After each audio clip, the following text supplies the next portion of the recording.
ఓకేనా. నమస్తే. ప్రస్తుతం సోమజిగూడ ప్రెస్ క్లబ్లో ఉన్నాం.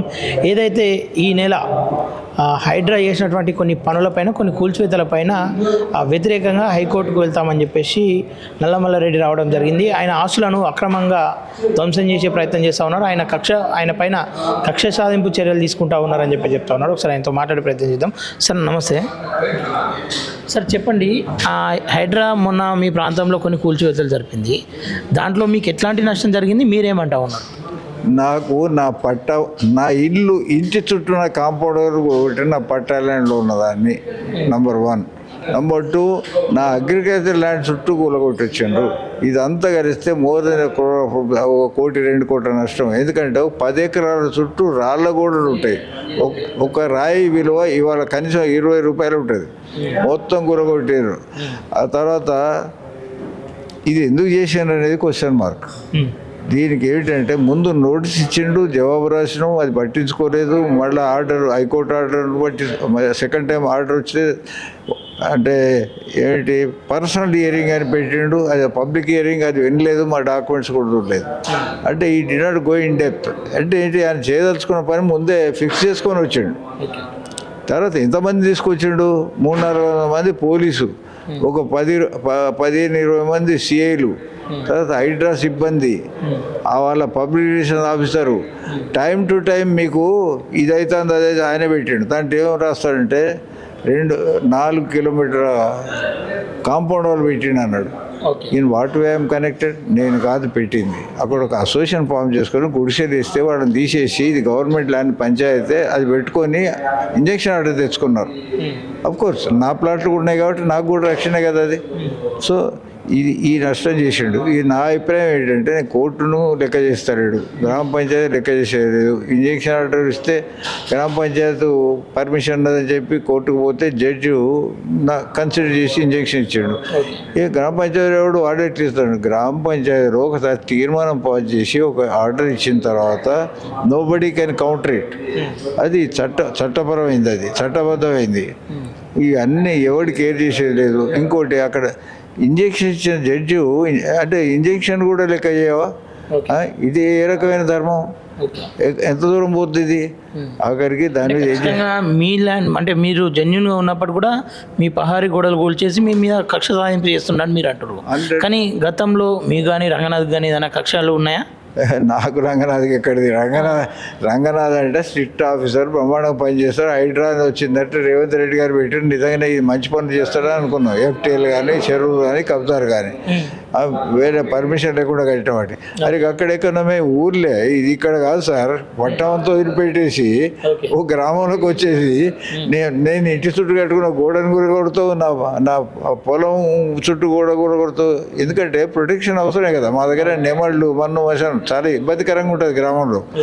ఇవన్నీ మేము కాపాడుకుంటూ మా బతికితే మా జోలికి వచ్చేసి అని కూరగొట్టినట్టే దాని వెనుక అంటే రంగనాథ్ అనే అతను is a tool in somebody's hands, but as an executive. ఇప్పుడు ఎగ్జిక్యూటివ్ అంటే ఎట్లుండాలి? నిష్పక్షపాతంగా నువ్వు ఆ చట్టాన్ని అమలు చేయాలి. నువ్వు దాన్ని అతిక్రమించినవు, అది ఎవరో చెప్తే చేసినావు. అంతకుముందు 30 ఏళ్ళ నుంచి ల్యాండ్ మాఫియా, ల్యాండ్ బ్రోకర్లు అందరు వస్తే అక్కడ మొత్తం కాపాడింది నేనే. 8,000 కొనుక్కున్నాడు, you can verify any time. 11,000, 8,000, 13,000 కొనుక్కున్నారు. నేను కాదు రిజిస్టర్ చేసింది. నేను ల్యాండ్ లార్డ్స్ అంతా వాళ్ళే చేసిండ్రు. వాళ్ళ పైసలు వాళ్ళు తీసుకున్నాక నాకేమైనా వస్తే నేను తీసుకున్నా. I promoted it, no doubt. దాంట్లో నేను ప్రమోట్ చేసిన వాడిని ఏం చేయాలి? I should safeguard their interest also. అందుకని ఏంటంటే ఎవరు పడతారు? మా పక్కన ఏకశివ నగర్ బేకార్ అంటే మొత్తం అన్ని పంచాయతీలే కాబట్టి అట్లా రాకుండా ఎవరైనా వస్తే ప్లాట్ ఓనర్ వచ్చేవాడు, కాపరా పెట్టినాం, అన్నీ చేసినాం, కాపాడినాం. ఇవాళ వాడు అమ్ముకొని పోతే 50 లక్షలు, 8,000 రూపాయలు. అంటే హూ హెస్ డన్ దిస్? ఇప్పుడు ఇంకో I challenge Ranganath, if any plot owner gives a complaint against Nallamalla Reddy, what he has done? Suppose ఎక్కడ తప్పు జరుగుతుంది, నా ఆఫీస్ అసిస్టెంట్ టైప్ కొట్టేటప్పుడు తప్పు చేస్తుంది. ఇగో ఈ ప్లాట్ ఓనర్ సార్ వాడు కొనుక్కుంటాడంటే registration, such things may happen. Okay అవి కూడా రెక్టిఫై చేస్తాం. ఓకే సార్, ఇప్పుడు ఆ కక్షతోనే ఇదంతా చేసిరని చెప్పి చెప్తా ఉన్నారు. ఎవరు మీ పైన కక్ష కట్టారు? అటు రఘునాథ్కు మీకు ఏం కక్షలు లేవు, మరి ఎవరు కావచ్చు? పేరు చెప్పాలన్నా? చెప్పండి. 30 ఏళ్ళ నుంచి మరిపెద్ది సుధీర్ రెడ్డి అనేవాడు ఆ గుడిసె వేసింది అతనే, తర్వాత గవర్నమెంట్ అన్నది అతనే. ఏడీ సర్వే చేసినాక మండల్ సర్వే చేస్తారు ఎవరైనా? చేయరు కదా. తర్వాత ఆయన చిచ్చా అని ఉంటాడు, ఆయన భూమి నా పక్కనే లేఅవుట్ చేసిన భూమిని ఏ సెక్టర్ అని ఉంటుంది, దాంట్లో ఎకరం 38 గుంటలు ప్లాట్లు అమ్మబడ్డాయి, బార్డర్ ప్లాట్స్. ఇది తర్వాత అమ్ముదాం అనుకున్నాం, మా ఇంటి పక్కన ఉంటుంది కాబట్టి అప్పటికే నేను 89 పైసలు డబ్బులు ఇచ్చిన ఆయనకు. దాంట్లో ఒక 39 ప్లాట్లకే కాగితం దొరికింది. వీళ్ళిద్దరు అంటే దాంట్లో రైతు బంధు చెక్స్ తీసుకుంటారు. ఎంతకు? 17 ఎకరాలు 4 గుంటలు ఉన్నది. అయితే లేఅవుట్ అయ్యి ప్లాట్ అమ్మిన దాంట్లో యూ కెనాట్, అది అగ్రికల్చర్ కాదు, అది డిక్లేర్ చేసి పక్క రోడ్లు కబ్జా చేసి ఆఖరికి చేసుకుంటే దాని మీద విజిలెన్స్కి ఇచ్చినా వాడు పట్టించుకోకపోతే లాస్ట్కి హైకోర్టులో రిట్ చేసినాం, గవర్నమెంట్ పట్టించుకోతే. అట్లాంటి కేసులు ఆయన మీద ఉన్నాయి. ఈ వాంటెడ్ టు ప్రొటెక్ట్ హిమ్సెల్ఫ్. అది కారణం. ముందు నాకు ఎప్పుడు అమ్మిండు 89 అంటే నారపల్లి నుంచి రోడ్ లేదు సార్, బండ్లబాటు ఉంటే మధ్యలో ఫారెస్ట్ ఉంటే ఫారెస్ట్ కొట్టి రోడ్ వేసాను నేను. ఫర్ ఇన్ఫర్మేషన్ 7 సంవత్సరాలు ఫారెస్ట్ కేసు నడిచింది. But we have been successful. బాగుండ హైవే లాంటి రోడ్ వేసాను నేను. అయితే ఈ మధ్య ఖరాబ్ చేస్తున్నారు, అది వేరే విషయం. అయితే అదే రోడ్డు మీద ఇదే సుధీర్ రెడ్డి 1,02,00,000 రూపాయలు జియో నంబర్ 36 అని ఉంటుంది, అది 2 కిలోమీటర్లు ఉందని చెప్పి 1,02,00,000 శాంక్షన్ చేశాడు. అది మింగే దశలో నాకు తెలిసింది. అప్పుడు కంప్లైంట్ చేసి విజిలెన్స్కి ఇచ్చి అంత అయినాక 20 లక్షల ఏదో ఒక 900 మీటర్స్ ఫార్మేషన్ అంతా అయిపోయినాక బీటీ పైన లేయర్ వేసారు. సో వీళ్ళందరికీ మొదటి నుంచి మింగాలనుకుంటారు. ఇంకోటి అదే కక్ష ఇప్పుడు తీసుకుంటున్నాను కాదు, వాళ్ళు అక్కడ ఈ ఏరియాస్లో ఆ 2 ఊర్లలో వాళ్ళే పెత్తందారులు, వాళ్ళే చాలా. కాబట్టి ఇప్పుడు మల్లారెడ్డి అంటాడు, నాకు ఓ రోజు చెప్పాడు, నువ్వేందా వరంగల్ నుంచి వచ్చినోడి? అరే నీ వరంగల్ అయితే హనుమకొండ అయితే హైదరాబాద్, ఇప్పుడు అమెరికాకు పోయి చేస్తారు కదా. సో వీళ్ళకి ఏముందంటే ఆ జెలస్, ఆ కక్ష ఉన్నది. కానీ ఇక్కడ సార్ నల్లమల్లారెడ్డి అంటే చిన్న మనిషి ఏం కాదు. రాష్ట్రంలో ఆల్మోస్ట్ అందరు రాజకీయ నేతలకు అందరికి తెలిసిన వ్యక్తే. కేసీఆర్ కూడా గతంలో సన్నిహితంగా ఉన్నటువంటి వ్యక్తే. అంటే నిన్ను ఎట్లాంటి ఆధారాలు లేకుండా, ఎట్లాంటి తప్పిదాలు లేకుండా నీ జోలికి వస్తే రేపటి రోజు అధికారులకు అంటే వాళ్ళకి ఇబ్బంది జరిగే అవకాశం ఉంటుంది, వాళ్ళకి భయం ఉంటుందిగా. నేను ఎందుకు వదిలిపెడతా? ఇప్పుడు ఆయన ఏమనుకున్నాడు రంగనాథ్, ఆర్డర్స్ వచ్చినాయి, ఇంప్లిమెంట్ చేయాలి. దాంట్లో నుంచి కొందరు తయారు చేసిండ్రు. ఏది అక్కడనే ప్లాట్ ఉన్నాడు. మొన్న వచ్చిన పిల్లాడు నవీన్ కుమార్ అని కొట్టాడు, వాళ్ళతో వాట్సాప్ గ్రూప్ 3 నెలలకి స్టార్ట్ చేశాను. వీరందరినీ ఎవరి మీద అయితే ఉన్నాయో నేను ఇచ్చిన లెటర్ దేవా, ఫైల్ తీసుకురాడు. నేను రంగనాథ్కు అది లెటర్ సబ్మిట్ చేసిన. 4 గ్రూపులు, 36-40 కేసులు ఇవన్నీ ఉన్నాయి. నేను బయటింగ్ ఇట్ అవుట్, ఎవరితో రాజీ పడలే. తప్పు డీలు కడితే కేసు పెట్టించాను నేను. అంటే ఏం లేదు సార్, ఇప్పుడు 540 గదాలు లేదు, దాంట్లో సెట్ బ్యాక్ 10 ఫీట్లు వెనకకు ఉండాలి. ఏ సెట్ బ్యాక్ లేదు, ఇల్లు కడుతున్నారు. అసలు డ్రైనేజ్ అంటే సెప్టిక్ ట్యాంక్ ఉండదు కాలనీలో. మీకు ఉత్తనే దాంట్లో దీన్ని కనెక్ట్ చేసేటువంటి సాలిడ్స్ వస్తాయి. ఇట్లాంటి ఇష్యూస్లో నేను I was fighting it out.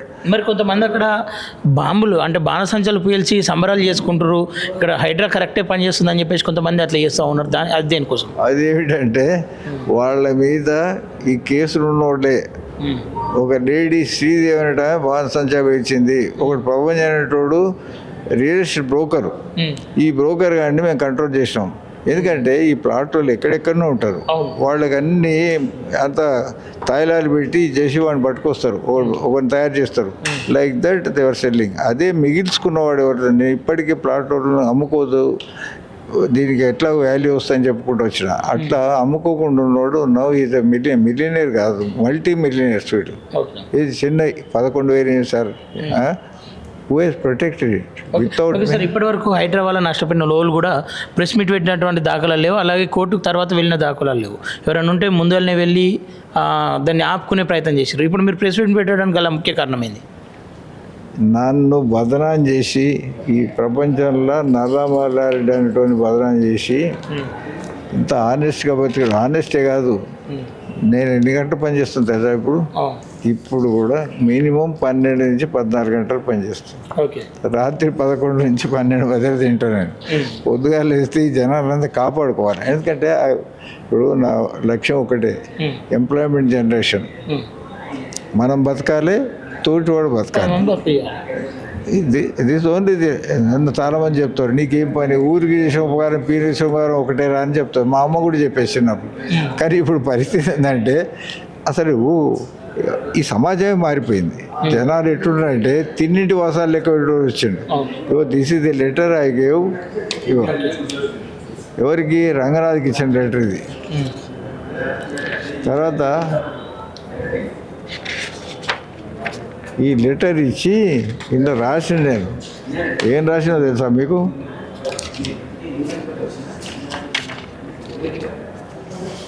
అంటే ఆయన వినదలుచుకోకపోతే మీరేం చేస్తారు, చూడదలుచుకోతే మీ చేతుల్లో, ఆయన చేతుల్లో ఉన్నది కాదు.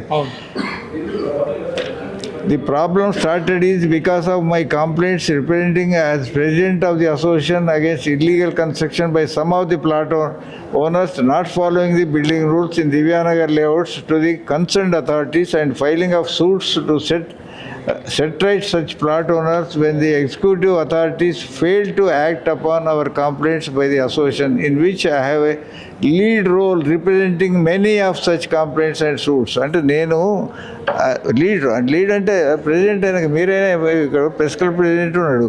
He has to act as per the rules. అదే and also filed cases against the illegal drawal of Raitu Bandhu checks, encroaching of public roads with construction of compound wall by Maripeti Hanumanth Reddy and recovery suits, etc. Such people developed grudge against me who did not realize nor rectify their illegal activities either in building constructions without following the building rules, encroaching the public roads and illegal drawing of Raitu Bandhu checks, etc., who are facing court cases made of 4 groups came together and made irrelevant complaints to you and created created WhatsApp group, started propagating canards against me to defame and demoralize my efforts. These groups are first group, second group, third group, fourth group. I will give you document. ఇవన్నీ చూపించినా కానీ at least ఈయన ప్రయత్నం చేయలేదు. ఇది ఒక్కటే కాదు sir, వీడి మీద ఏమేం కేసులు ఉన్నాయి, ఎవడు ఫైల్ చేసిండు. గ్రూప్ 1, ఈ గ్రూప్ 2 ఫోటో తీసుకెళ్తుంది. ఈ గ్రూప్ 2లో ఇంకో 2, తర్వాత గ్రూప్ 3, ఓకే. గ్రూప్ 2లో వీళ్ళంతా ఈ బాణసంచ కలిసిన వీళ్ళ దాంట్లో ఉంటారు. ఇది ఇక్కడ group 3 cases filed against Shinde Ramakrishna Rao, 7 కోట్ల డ్యామేజ్ సూటేషన్. ఏం రాసిన రేడికైనా హైకోర్టులో రిట్ పిటిషన్ చేసిండు, 56 పేరు writ petition. 28 government department party చేసిండ్రు. ఏమని రాసిండ్రు? మల్లారెడ్డి ప్రతి ప్లాట్ ఉన్న దగ్గర ప్రతి సంవత్సరం 10 లక్షలు వసూలు చేస్తాడు. వాడు అమ్ముకున్న దగ్గర 10 లేకపోతే 1 కిడ్నాప్ చేస్తాడు. ఇది కాకుండా నరమల్లారెడ్డి ఏం చేస్తాడంటే ఇంజనీరింగ్ కాలేజ్ అమ్మాయిని ఆఫీస్కి పిలుచుకొని రోజు రేప్ చేస్తుంటాడు. ఎవ్రీడే ఈ రేప్సే. నా కాలేజీకి ఎంత డిసిప్లినో తెలుసా, అమ్మాయిలకు ఎంత రక్షణ ఉంటుంది. నా పెద్ద బిడ్డ ఇక్కడ కూర్చున్నది, she director of the college, రెండో బిడ్డ ప్రొఫెసర్ అక్కడ. నేను నా బిడ్డలు ఉండగా నేను ఆఫీస్కి పిలుచుకొని రేప్ చేస్తుంటాను. దాని మీద ఏం చేసిన, నేను 7 కోట్ల డ్యామేజ్ సూట్ వేసిన, 50 లక్షలు ఎక్స్ట్రాషన్ కేసు వేసిన. తర్వాత ఇది గ్రూప్ 4, వీడు తప్పుడు ఇంటి కడుతుంటే 2200 ఏరియా అది, నా ఇంటి ముందట పక్కన. మరి నేను ఎట్లా చూసుకోవాలి? ఇప్పుడు ఎవడన్నాడు, మీరు బస్సు ఎక్కేటప్పుడు ఎవడన్నా జేబు కొడితే పక్కోడు ఊరుకుంటాడా? నా నేచర్ అది కాదు కదా. దేశం అంటే మట్టి కాదు, దేశం అంటే మనుషులు. కోరి ఏదైనా గట్టి మీద తలపెట్టబోయి చిన్నప్పుడు నాకు వచ్చిన ప్రైజెస్ ఇవి, గురజాడ పుస్తకాలు, అది వాటికి మర్చిపోలేదు. ఓకే సార్, ఇప్పుడు ఫైనల్గా కోర్టుకు వెళ్తూ ఉన్నారు, ఎంతవరకు పోరాడతాం అనుకుంటున్నారు? మీరు ఏం కోరుకుంటా ఉన్నారు? కోర్టు నుండి కావచ్చు, ప్రభుత్వం నుండి? సరే, సుప్రీం కోర్టు దాకా పోతా. గుర్తుపెట్టుకోండి, ఆస్తులు ఎవడు ప్రపంచాన్ని పట్టుకపోడు. మనుషుల వ్యక్తిత్వాలు ఉంటాయి, వాడి కాంట్రిబ్యూషన్స్ ఉంటాయి ఈ దేశంలో. నేను ఇట్లా ఏదో పైసలు ఖర్చు అయితే లేకపోతే ఇట్లా ఇది అయిపోయిందని కాదు, న్యాయం కోసం ఎంత దూరం పోతా. నేను ఇప్పుడు అడ్వకేట్ కూడా. ఎస్, అంటే అప్పుడు నాకు అనుభవం లేకపోతే అనుభవం దగ్గర పోతా నేర్చుకుంటా, కానీ I'm going to fight it out to the end. వాడు నాది కూలగొట్టింది ఆడ కట్టాలి. చట్టం ఉందా లేదా అనేది కాదు, నువ్వు ఎందుకు కూలగొట్టినావు చెప్పాలి. ఇంకోటి దాంట్లో దారి ఉన్నదంటాడు. నువ్వు అవతల లేఅవుట్ క్యాన్సర్ అయిన లేఅవుట్ దారి ఎక్కడి నుంచి వస్తుంది? అరే నా ఎక్కడికైతే ఈ లేఅవుట్ ఉన్నదో దారి ఉన్నది, ఆ దారి కూడా అన్నీ నావే. అక్కడ దాకా లోపల పోయేందుకు ఒక దిక్కు స్కూల్ బిల్డింగు, ఒక దిక్కు ఆఫీస్ బిల్డింగు, పార్కింగు, ఒకటి నా ఇల్లు, ఒకటి ఆఫీస్ బిల్డింగ్. అంటే ఏంది, నువ్వు ఏం చేయదలుచుకున్నాను అంటే నన్ను నాకు పాఠం చెప్పదలుచుకున్నారు వీళ్ళు. ఎందుకంటే గట్టిగా ఉన్నా కాబట్టి, వాడిని లొంగుతలేను కాబట్టి. ఎలక్షన్ కాగానే ఎలక్షన్లో పైసలు కావాలి, ఆఖరికి 1 లక్ష ఇస్తే 2 లక్షలు సరిపోవు. ఎందుకంటే గొర్రెని తింటోడు ఉంటాడు కానీ బర్రెని తింటోడు ఉంటాడా? అంటే వీడు గొర్రె తింటాడు, వాడు బర్రె తింటోడు ఉన్నాడు. అరే నీ ఎన్ని రకాలు చేసామండి, అన్ని ప్రయత్నాలు చేసిన, ఫెయిల్డ్. అయితే ఒకటి ఈ హనుమంత్ రెడ్డి అంటాడు, వచ్చి ఇచ్చా ఆ పెద్ద మనిషికి నారపల్లి రోడ్ లేనప్పుడు భూమి అమ్మాడు. ఆఖరికి ఆయన అంటే ఇవన్నీ పర్సనల్ విషయాలు మాట్లాడుద్దాము, కానీ ఆయన కొడుకుకు ఎక్కడ బాల్ కిరణ్ నా కార్లో తీసుకోవాలని డొనేషన్ నేను కట్టి వాడిని సిటీపీ ఇచ్చేస్తే వాడు ఇంజనీర్ అయ్యాడు. బిడ్డకు బిడ్డ ఎంసీఏ అంటే అమెరికా మొగడు కావాలంటే చదువు కావాలి కదా. ఆ రోజు రమేష్ చెప్పి మీరు అన్ని మాట్లాడిన దాఖలా తీసుకోండి చెప్పి అప్పుడు 1,80,000 కట్టి ఆయనతో 20,000 కట్టించి 2 లక్షలు అంటే పైసలు కట్టి ఎంసీఏ అయింది. అమెరికా భర్త వచ్చిండు, వీడు ఇంజనీర్ అయ్యిండు, మిగతా 2 ఆడపిల్లలు ఉంటే అయిపోయారు, వీడంతా అమెరికాకి వెళ్ళిపోయారు. ఆ ల్యాండ్ సీలింగ్లో ఉండే, అర్బన్ సీలింగ్. అది ఎన్టీ రామారావు వచ్చినాక సీలింగ్ తీసేసాం. ఈ లోపలనే పిల్లలు అక్కడికి పోయింది, అయిపోయింది. వచ్చే రీచేస్తా అన్నాడు. ఏం జరిగింది? నేను చేసే గ్రేటెస్ట్ బ్లండర్ అన్నాం సార్. ఒక మంచి పని చేసేవాడు ఎప్పుడు కూడా రేపు రాబోయేది ఏం పరిణామాలు ఉంటాయని ఆలోచించాం, ఇది మంచి పని అనుకొని చేస్తాం. వీళ్ళంతా ఏంటంటే నాసు పెట్టుకొని కూర్చుంటారు అన్నట్టు, ఎప్పుడు మన చేతికి మనం సంపాదించుకునే దశ వస్తుందని. నేను రోడ్డు 92 వేసిన, 89 అమ్మాడు. ఈ 92 వేసిన తర్వాత ఇక నాకు ఎదురుగున్న భూములలో పంచాయతీ పెట్టించాడు.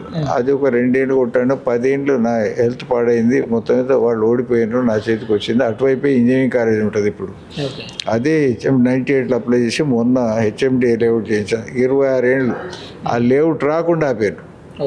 5 రిట్ పిటిషన్లు వేసిన.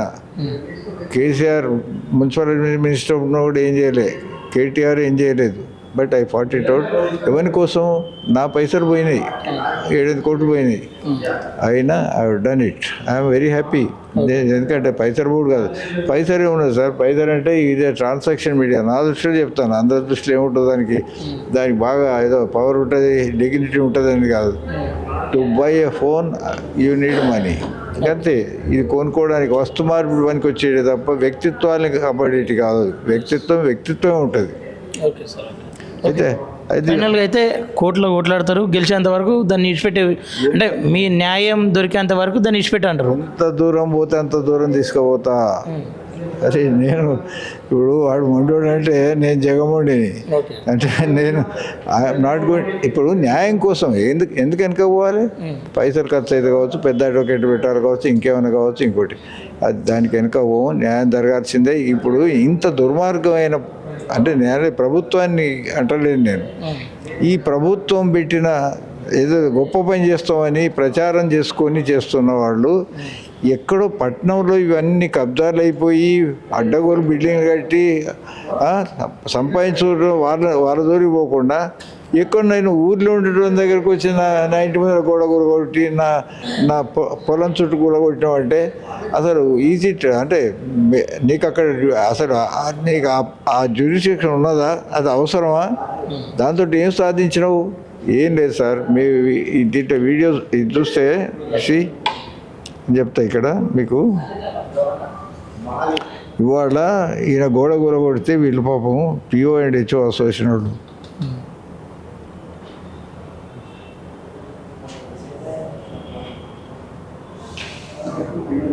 అయితే ఈ మెసేజ్ ఇప్పుడు ఏం చేస్తాను ఎరికేనా, వాడు అవతల కాలనీ ఉంటుంది హెచ్ఎండి ఏరియా ఒకటి, గోడలు కొట్టినాక అతడు ల్యాండ్ లార్డ్స్ మొత్తం అడిగి ఉంటుంది చుట్టూ, ఏమో భయపడతారు. ఒక డిఎస్పీ ఉన్నాడు సుబ్బయ్య అని, ఓకే ఆయన భార్య ఉంటుంది, పిల్లలంతా అమెరికాలో ఉన్నారు. ఈ wanted to vacate the house. Okay అంటే ఈయన సాధించింది ఏంటి, అక్కడ రక్షణ ఉండి వారందరూ సౌఖ్యంగా పీస్ఫుల్గా ఉన్నారను డిస్టర్బ్ చేసినట్టే కదా. Okay sir, thank you so much sir. Okay.